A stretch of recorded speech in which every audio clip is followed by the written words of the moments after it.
back. The starting procedure is the HOTS. I think that's how you pronounce it, HOTS. Diesel engine with a 150 gallon per minute pump, rated for potable water or fuel, including jet fuel. Right here.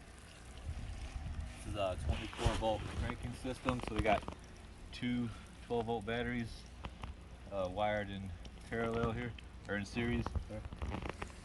Alright, so this lever here is it's what you're gonna use to shut the engine down. So right now, I'm gonna put it in the start position, all the way down, bring it all the way up to shut the engine down.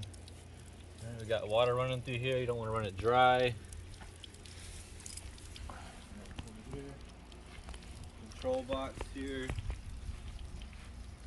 This has the mil spec slave receptacle if you have one of those cables. If not, then I've got these cables here running out the back of the control box.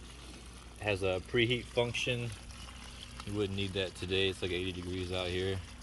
So if you wanted, you would preheat for 4 to 5 seconds and then hit the starting button to start the engine.